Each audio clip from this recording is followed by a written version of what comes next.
ఉదయం 9 గంటల నుంచి రాత్రి 9 గంటల వరకు నా పని కూర్చొని చేసే పనే. సరైన టైంకి కూడా నేను తినలేను. మా ఇంట్లో వెరైటీ రైస్లని ఇస్తూ ఉంటారు, టమాటా రైస్ అని, లెమన్ రైస్ అని. వాటిని నేను మధ్యాహ్నం ఒకసారి తింటాను.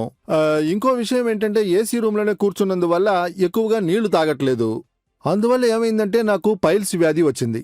పైల్స్ వ్యాధి వల్ల నేను చాలా కష్టపడ్డాను. ఇంట్లో ఎవరికీ నేను చెప్పలేను. ప్రశాంతత లేకుండా పోయింది. బాత్రూంకి వెళ్ళాననుకోండి, నొప్పి భయంకరంగా ఉంటుంది. రక్తం కారుద్ది, చీము కారుద్ది.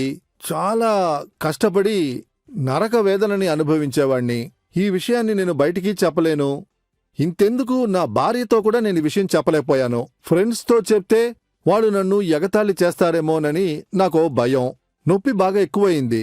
సరే, దీనికి ఏం చెయ్యాలని అప్పుడు నేనొక ఆసుపత్రికి వెళ్ళాను. ఆసుపత్రికి వెళ్లి చెక్ చేసినప్పుడు పైల్స్ వ్యాధి ఉందని కన్ఫర్మ్ అయింది. అప్పుడు డాక్టర్ ఏం చేశారంటే, ఒక 3 లక్షలు ఖర్చు అవుద్దండి, ఆపరేషన్ చేసేద్దాం అని చెప్పారు. నాకేంట్రా అంటే, మనం తీసుకునే జీతానికి ఎలా 3 లక్షలు 4 లక్షల్ని ఖర్చు పెట్టడం అని ఆలోచించాను. మోషనే వచ్చేది కాదు, 3 రోజులకు ఒకసారే వచ్చేది. అలాంటప్పుడు అక్కడ నొప్పి, దురద, మంట ఇలా ఉండేవి. టీవీలో పైల్స్ అండ్ ప్రకటన చూశాను. ఓహో, ఈ మందుని మనం కొనుక్కొని వేసుకుందామా? అలాగని సరే, ఆసుపత్రికి 3-4 లక్షలు ఖర్చు పెట్టబోతున్నాం కదా, ఈ మందుని ఒకసారి కొని వేసుకుని చూద్దాం ఎలా ఉంటుందో అని ఆలోచించాను. ఆ తర్వాతే ఈ మందుని కొన్నాను. కొని వేసుకున్న తర్వాత కొద్ది కొద్దిగా ఈ నొప్పి తగ్గిపోయింది. పెయినే లేదు. బాత్రూంకి వెళ్తే నేను ఫ్రీగా వెళ్తున్నాను. దీనికి పర్మనెంట్ సమాధానం ఉందా? మీరసలేం దిగులు పడద్దు. మీ పైల్స్ ప్రాబ్లంకి పరిష్కారం ఉంది. 5 ఏళ్ల క్రితం సర్జరీ చేశారన్నారు కదా, ఇప్పుడు మీకు పైల్స్ వచ్చిందని మీకెలా తెలుసు?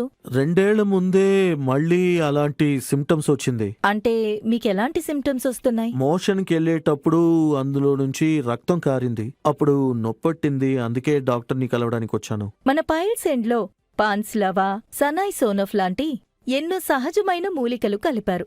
ఇందులో ఎటువంటి సైడ్ ఎఫెక్ట్స్ ఉండవు. కాబట్టి మీరు దీన్ని ధైర్యంగా వాడచ్చు.